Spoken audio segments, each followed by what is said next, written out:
Kecurigaan warga Purbalingga melihat mobil bergoyang di sekitar Masjid Kembaran Wetan, ternyata isinya bikin warga geram hingga melakukan penggerebekan.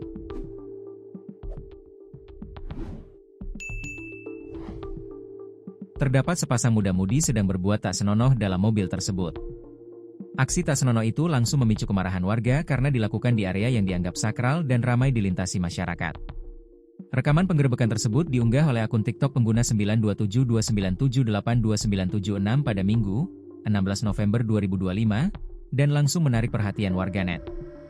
Dalam video itu terlihat suasana malam yang gelap ketika sejumlah warga mendekati mobil tersebut untuk melakukan pengamanan. Sepasang muda-mudi itu kemudian terlihat digiring keluar oleh warga setempat. Perempuan yang diamankan tampak mengenakan atasan hitam bermotif bunga dan jilbab berwarna abu-abu. Sementara pria yang bersamanya memakai kaos hitam polos. Keduanya kemudian dibawa warga menuju suatu lokasi untuk dimintai keterangan lebih lanjut. Pengunggah video menjelaskan bahwa kejadian tersebut berlangsung sekitar pukul 1 waktu Indonesia Barat.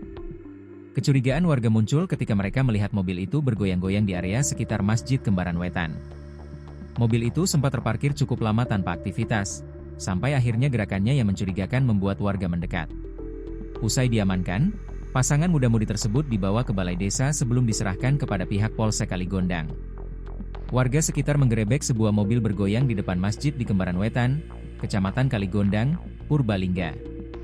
Sepasang sejoli itu digerebek karena warga curiga melihat mobil bergoyang-goyang di area masjid sekitar pukul 1.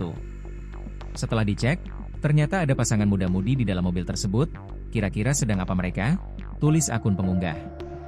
Berdasarkan informasi dari beberapa sumber, pria dalam mobil diketahui berinisial A, 25, warga Padamara, Karangjambe. Sementara perempuan yang bersamanya berinisial B, 22, berasal dari Desa Selinga, Bawangan, Kaligondang.